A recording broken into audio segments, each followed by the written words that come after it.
Jatika wale taba ma wolonfila ulu bonela unina ka sababu ke uni mali finitigu ulu ka kar ɲɔgɔnna dɔ ye. Kibara min sera ma ulu kɔni a yɛrɛ ka fɔ janvier kalo tile 10 san 2023 kɔnɔna la mali finitigu ulu kɔni tun bɛ lakana baara dɔ la tɛnɛnkun ale ni masina sira kan. Ko nin sira ninnu kɔni kan mali finitigu ulu kɔni ye gɛlɛya caman sɔrɔ sabula ko kabini taama kɔni daminɛ ko u kɔni bɔra dugu jukɔrɔmugu kɔni kan fan caman.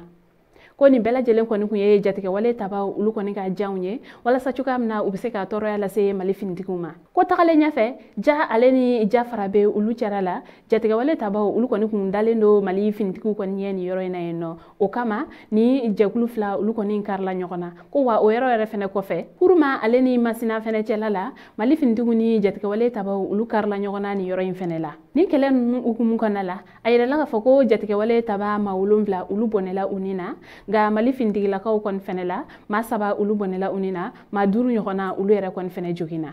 Ko ale ni fɛnɛ u ka bolimafɛn saba ulu yɛrɛ kɔni fɛnɛ tiɲɛna. K'aw ladonna k'a fɔ ko nin kɛlɛ ninnu kɔni gannen ko dɛmɛ nana teliya la ka don mali finitigiw ma walasa cogoya min na u bɛ se ka sebaya kɔni sɔrɔ juguw kan. Nka an bɛ waati min na i ko sisan ko ɲinini baaraw olu kɔni bɛ senna nin sira ninnu kan. Kibara wɛrɛ mana bɔ kɔfɛ an b'o da aw tulo kan. An balimaw ni kibara ne tun b'an bolo ka da aw tulo kan ani ce aw ka kulomajɔ la aw k'an bɛn a ɲɔgɔnna wɛrɛ.